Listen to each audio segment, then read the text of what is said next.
GHMC ఎప్పటినుంచో ఉంది. అతిపెద్ద హైదరాబాద్ నగరంలో శానిటేషన్ నుంచి ప్రతిదీ బల్దియాను చూసుకుంటుంది. కానీ ఇప్పుడు జీహెచ్ఎంసీకి ఉన్న సగానికి పైగా అధికారులు హైడ్రాకు షిఫ్ట్ అయ్యారు.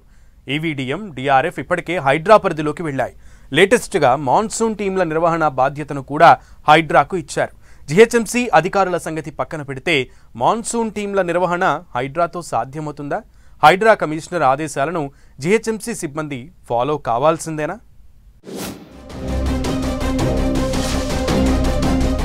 హైదరాబాద్లో మాన్సూన్ ఎమర్జెన్సీ పనులన్నీ హైడ్రాకు. ఒక్కొక్కటిగా జీహెచ్ఎంసీ అధికారాలు హైడ్రాకు బదిలీ.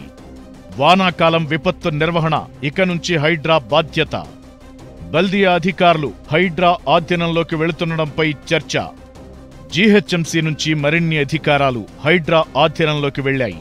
లేటెస్ట్గా మాన్సూన్ ఎమర్జెన్సీ పనులను జీహెచ్ఎంసీ నుంచి బదిలీ చేసి హైడ్రా పరిధిలోకి తెస్తూ ప్రభుత్వం ఉత్తర్వులివ్వడం చర్చనీయాంశంగా మారింది. మాన్సూన్ యాక్షన్ ప్లాన్ పనులు చేపట్టేందుకు టెండర్లు పిలిచి వానాకాల విపత్తు నిర్వహణ పనులను కూడా చేపడుతోంది హైడ్రా. ఇటీవల జీహెచ్ఎంసీ 11 కోట్లతో monsoon emergency instant repairs team టెండర్లలో గోల్మాల్ వ్యవహారం పెద్ద దుమారం లేపింది. ఈ ఇష్యూపై ఎమ్మెల్సీ కవిత లేఖ రాయడంతో ఈ అంశంపై ఫోకస్ పెట్టింది ప్రభుత్వం.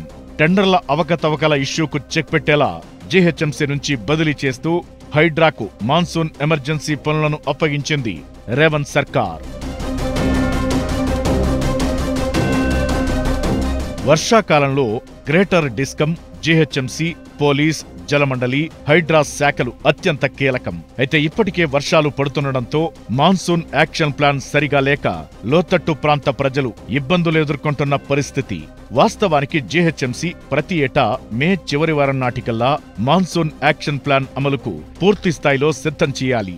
ఏరియాల వారీగా 140 బృందాలు, ప్రత్యేక వాహనాలు, static labours, mini mobile monsoon emergency టీంలను ఏర్పాటు చేసి వరద నీరు సాఫీగా వెళ్లేలా చర్యలు తీసుకోవాల్సి ఉంటుంది. ఇందుకోసం ఇప్పటికే టెండర్లు పిలవాల్సిన అధికారులు ఆలస్యం చేశారు. లేటెస్ట్గా మాన్సూన్ బాధ్యతలను హైడ్రాకు అప్పగించడం, టెండర్ ద్వారా ఈ పనులు చేపట్టడంతో తక్కువ సమయంలో ఇతర శాఖల సమన్వయం ఎంతవరకు సాధ్యమవుతుందో హైడ్రాకు సవాల్గా మారిందన్న చర్చ జరుగుతోంది. జీహెచ్ఎంసీలోని ఒక కార్పొరేటర్ వార్డ్ పరిధిలో ఉండే వర్షాకాలం ఎమర్జెన్సీ టీంను వర్క్ ఇన్స్పెక్టర్ నుంచి మొదలు పెడితే జోనల్ కమిషనర్ వరకు 6 ప్రత్యక్షంగా పర్యవేక్షిస్తుంటారు.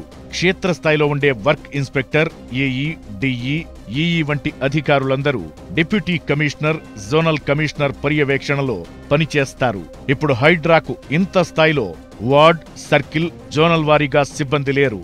అక్రమ నిర్మాణాలు, చెరువులు, నాలాల కబ్జాల ఫిర్యాదులను పరిశీలించి వాటిపై చర్యలు తీసుకోవడానికే హైడ్రాకు ఉన్న సిబ్బంది సరిపోవడం లేదు. దీంతో మాన్సూన్ టీంల నిర్వహణ బాధ్యత హైడ్రాదే అయినా వాళ్లు కూడా జీహెచ్ఎంసీ సపోర్ట్ తీసుకోవాల్సిందే. అయితే హైడ్రా ఆర్డర్స్ ను జీహెచ్ఎంసీ సిబ్బంది సరిగా అమలు చేస్తే ఇబ్బంది ఉండదు.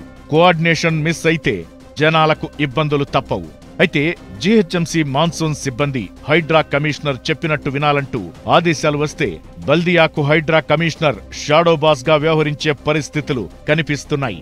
ఇదే జరిగితే స్వతంత్రంగా వ్యవహరించాల్సిన జీహెచ్ఎంసీ నెమ్మదిగా హైడ్రా చేతుల్లోకి వెళుతుందా అన్న డౌట్స్ వ్యక్తమవుతున్నాయి. ఇప్పటికే జీహెచ్ఎంసీ పరిధిలో ఉన్న enforcement directorate, disaster response force DRF HYDRAA చేతుల్లోకి వెళ్లిపోయింది. డిఆర్ఎఫ్ సిబ్బంది అయితే ఇప్పటికీ జీహెచ్ఎంసీ నుంచి జీతాలు తీసుకుంటూ హైడ్రాలో పనిచేస్తున్నారు. హైదరాబాద్లో వర్షం దంచి కొడితే కాలనీలు, బస్తీలు నీటిలో మునిగిపోతున్నాయి. గంటల తరబడి వరద రోడ్లపై పారుతుంది. ఇలాంటి సందర్భాల్లో హైడ్రా, జీహెచ్ఎంసీ ఏ విధంగా కోఆర్డినేట్ చేసుకుంటాయనేది ప్రశ్నార్థకంగా మారింది. ఎమర్జెన్సీ పరిస్థితుల్లో హైడ్రా కమిషనర్ నేరుగా జీహెచ్ఎంసీ అధికారులందరికీ బాస్ గా వ్యవహరిస్తే తప్ప పనుల్లో వేగం పెరగదు. GHMC commissioner, zonal commission, deputy commission ఉండగా అదెలా సాధ్యపడుతుందనేదే డిస్కషన్ పాయింట్. ప్రభుత్వం జీహెచ్ఎంసీకి ఆదేశిస్తే బల్దియాకు హైడ్రా కమిషనర్ ఇంకో బాస్ గా ఉండటం పక్కా. మాన్సూన్ ఎమర్జెన్సీ వాహనాల టెండర్ ప్రక్రియలో జీహెచ్ఎంసీ అధికారుల కక్కుర్తే హైడ్రా సూపర్ పవర్ గా మారేందుకు కారణమైందనే టాక్ నడుస్తోంది. అయితే బల్దియాకు చెందిన ఒక్కొక్క అంశాన్ని హైడ్రాకు కట్టబెడుతూ ఓఆర్ఆర్ వరకు ఉన్న లోకల్ బాడీలన్నీ హైడ్రా సూపర్ పవర్ కిందకు తీసుకెళ్తుందా అనేది ఇప్పుడు చర్చనీయాంశంగా మారింది.